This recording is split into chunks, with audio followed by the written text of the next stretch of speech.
जरा सोचिए, अगर पूरा सिस्टम आपके खिलाफ खड़ा हो जाए, बैंक मना कर दे, सरकार शक करे, तो आप क्या करेंगे?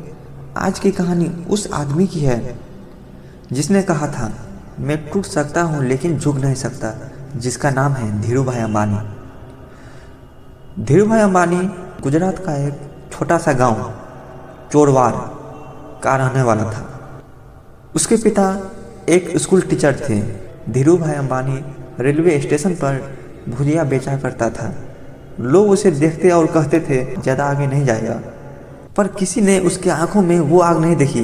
वो आग जो कहती थी, मैं छोटा जरूर हूँ लेकिन मेरी सोच नहीं।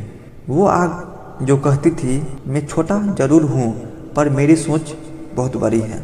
16 साल की उम्र में उन्होंने यमन गया और वहाँ एक पेट्रोल पंप और यूनिफॉर्म की एक छोटी बिजनेस की कुछ सैलरी प्राप्त हुए।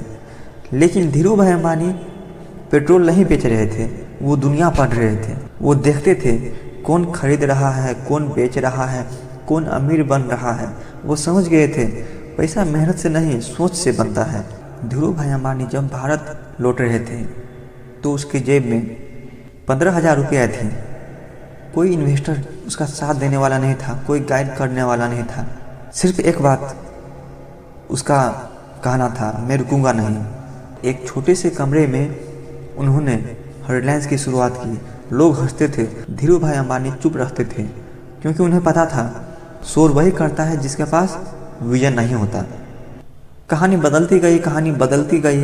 बड़े बिजनेस घराने डर गए। एक दिन क्या हुआ, जब वो स्टार्ट करने वाला था अपना खुद का कंपनी, तो धीरू भाई अंबानी के पास कोई आइडिया नहीं था।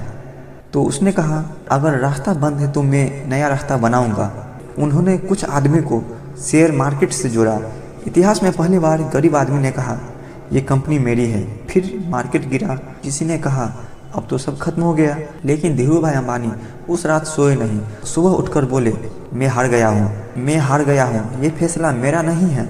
और वही लोग फिर खड़ा हुआ, क्योंकि उसे पता था धीरू भाई अंबानी अपने बेटे से कहा, नाम बड़ा नहीं बनाता है, सोच बड़ा बनाता है। आज जब हम जियो देखते हैं तो याद रखिए, ये सिर्फ नेटवर्क नहीं, ये उस आदमी की आवाज़ है जिसे कभी सुना नहीं गया।